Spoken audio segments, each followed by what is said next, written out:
Zoom Youth Episode 3. In a galaxy far, far away in the Walmer solar system, there were two siblings named Jared Kenobi and Stephanie Organa, who were giving the Ewok brothers a run for their money competing in the Marshmallow Challenges. Instead of a rivalry against each other, they decided to join forces to defeat the dark side. Hey guys, how you doing? I hope you've been having a great week this week, even though it's still lockdown. It's pretty sucky, I know, but we'll get through it. I hear some of you guys will be going back to school soon, the 1st of June. I am not really sure. We are homeschooled. We don't do school anymore.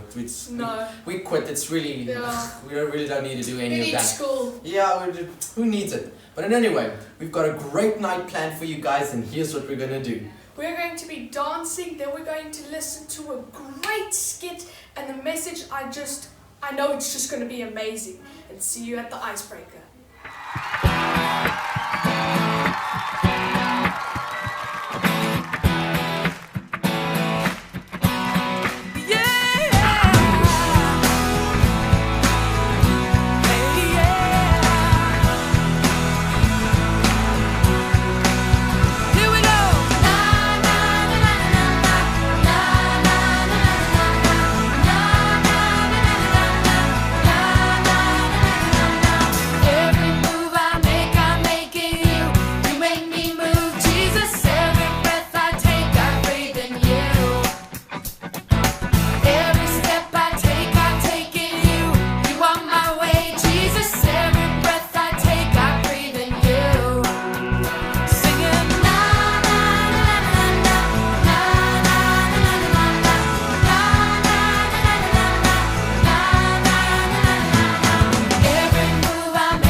All right, I'm about to call Postmates. Does everyone want the fish dinner then? I'll just call a bunch of them. Jesus is on the way, so maybe just get a couple. He'll take care of it. Okay, yeah, all right, Just 2 then? 2. All right, yeah, just two. We'll just do 2 fish, yeah. Yeah, maybe like 5 loaves of bread with it? Yeah, that's good. Yeah, perfect. Bro, I just got a Venmo request from Judas. Dude, Jesus just got a blue check mark. How did he get verified? He only has 12 followers. I have way more than that. Dude, David is liking and commenting on every one of Bathsheba's spring break pics. What's he doing? I thought he was supposed to be at war. I don't know, dude. Also, what? Yeah, what? Okay, we can't do that. Dude, I'm on Facebook Marketplace right now. Look at this. Joseph's brothers are selling him. Can you do that? Oh, Job, he's just going on and on. He said he lost everything. Probably gonna get a Kickstarter up soon. Bro, I was talking to Mary and Joseph last week. They're trying to price line a hotel in Bethlehem. Couldn't find anything. They ended up having to like Airbnb some like rustic barn, dude. Brutal. If Noah Instagrams one more time about his DIY project, I'm done. It's too much. Like he's like, I'm getting these instructions from heaven. Oh, yeah. Doubt it. I ain't getting on that boat. Oh, look, another bachelorette in Sodom and Gomorrah. Seen it. Sin City, we get it. Don't look behind you. You know what I'm saying? Because the... What? Okay, forget it. Dude, are you friends with the prodigal son on Snapchat? Have you seen his stories? He just like left his dad's house. He's in like another city just losing it, dude. Insane. Like not safe for work. Okay, dude, have you heard from Paul in a while? Maybe he's in prison again? Again? Dude, you want a bite of this? Do I look like Adam to you? Okay. Bro, do you follow the rich young ruler? Hey, is that SoundCloud rapper? No, it's a guy he's always posting about his house and his cars and stuff. He met Jesus last week. Literally haven't heard from him. It's weird. Dude, Jesus came to town on a donkey. I saw that. Could he not get an Uber? I mean, maybe he was surging. Dude, are you in this group chat with Shadrach, Meshach, and Abednego? I used this fire emoji. They got all offended. Okay, Jonah tweeted he was going deep sea fishing 3 days ago. Have you heard from him? Maybe he doesn't have service? Do you follow Saul? Yeah, what? He changed his username to Paul. What? Bro, do you have locations on for the children of Israel? They're just like wandering around. Literally makes no sense. Have you seen the weather for today? No, what? 50% chance of quail. Weird. Wow. Hi guys, hope you had a great week. Hope that you didn't work too much on your parents' nerves and that your parents didn't work too much on your nerves. And most important of all is that all parties are still alive.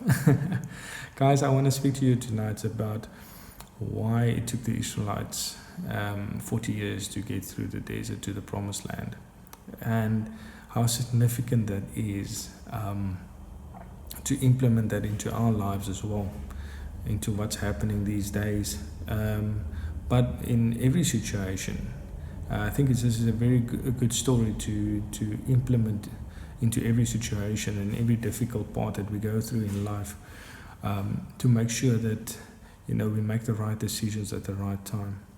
So I want to read to you in Exodus 13 verse 17. So when Pharaoh let the people go, God did not lead them on the road through the Philistine country, though that was shorter. For God said, if they face war, they might change their minds and return to Egypt.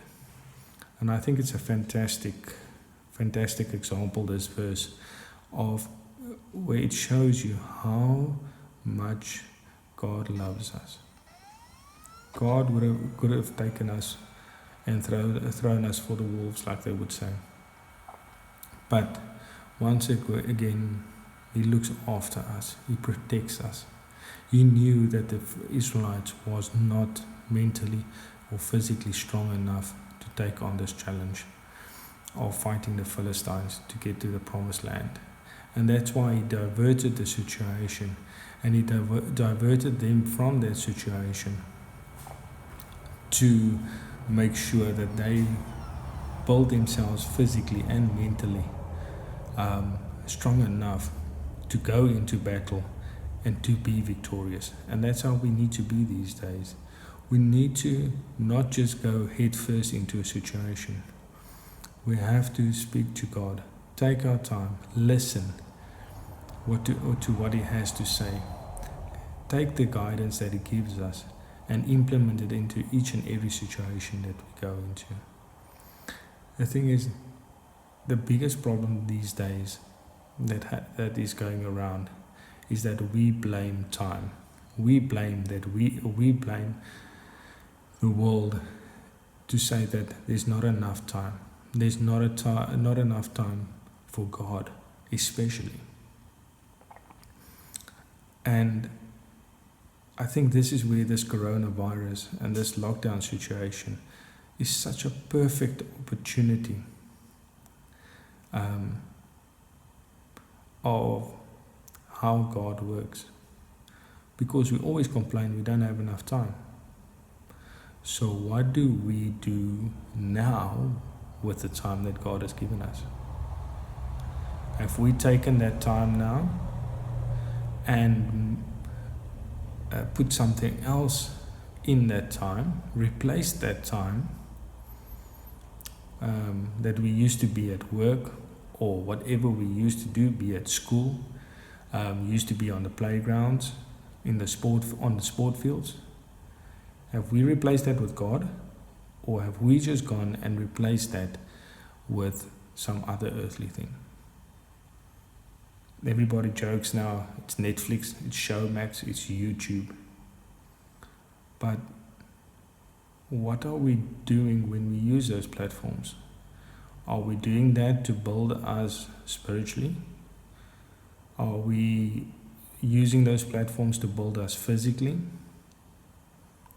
That's the most important part. Because God could have taken this whole situation and just said, listen, just go straight through the Philistine country. Whoever makes it to the promised land makes it. But God has taken this situation and He's given us the time now to build ourselves physically, to build ourselves mentally, to fight the situation. And that's what we need to do every day. We need to take the time that we've been given now by God and not replace it with any other earthly things. We need to take that time and spend it with God. Praise God. Read our Bibles. Pray to God. That is what we need to do. We've been given the time now to make sure that we can build ourselves, make ourselves stronger to get through this situation, get through this coronavirus, get through whatever situation is lying in front of us. That is what we need to do. We need to use this time that we've been given, because we've always complained, we need time. Now God has given us that time. So let's take that time. And guys, I want to end up with the following verse. I think it's so appropriate to end it up with this. Let's say the following two verses. So in Exodus 23 verse 25 to 26, let's turn to our Bibles in that. Exodus 23, 25 to 26. Worship the Lord your God, and His blessing will be on your food and water. I will take away sickness from among you, and none will miscarry or be barren in your land. I will give you a full lifespan. Just another example. We worried about food, we worried about water, we worried about the roof over our heads. We need to trust in God, and all these situations will be sorted out for us. God promises us. The birds, the plants, the flowers, they don't worry about where their food is coming from, because they know that they put their trust in the Lord. Most importantly, they put their trust in the Lord for them to provide. And then I want to end up with this last verse, and I think it's so appropriate. Exodus 23, verse 29 and 30. But I will not drive them out in a single year, because the land would become desolate and the wild animals too numerous for you. Little by little I will drive them out for you, until you have increased enough to take possession of this land. And the most important thing that I want you guys to to take out of this verse is especially verse 30, where it says, "Little by little I will drive them out before you, until you have increased enough to take possession of the land." So our desert might feel like it's turning into 40 years.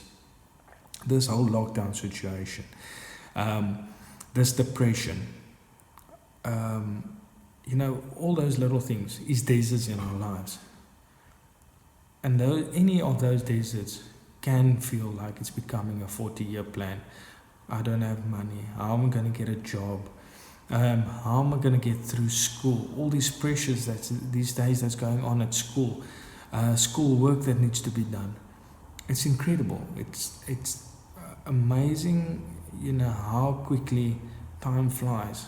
And that's why I say it's so important that when God, they say that, time is such a big factor.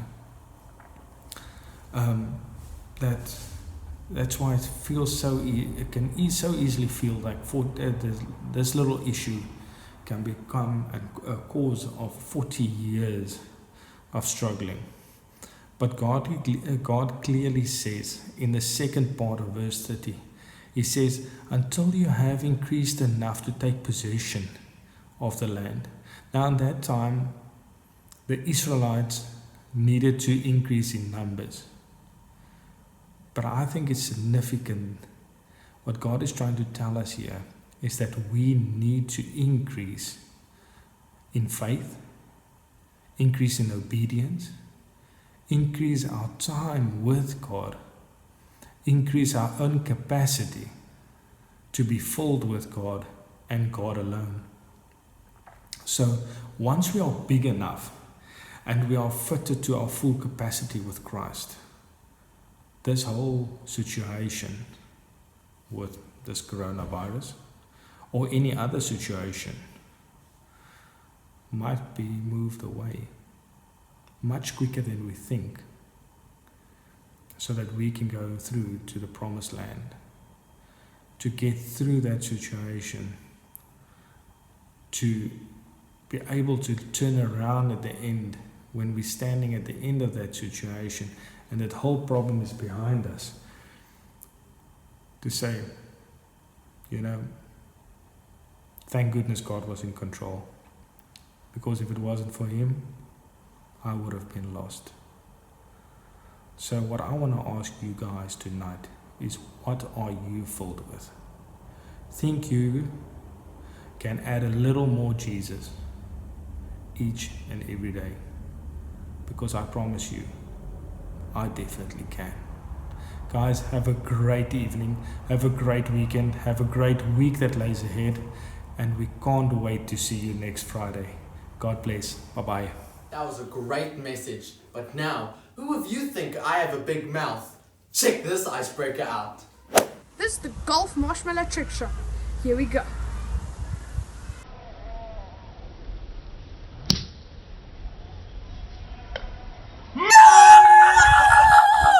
Let's go! Madness. Well, the challenge is out now. Whoever wants to beat the Ross family, you have to send in a video. Well, that was a great night tonight. Hope you enjoyed, and hope we see you next week. Same place, same time. Good night. To pray, but you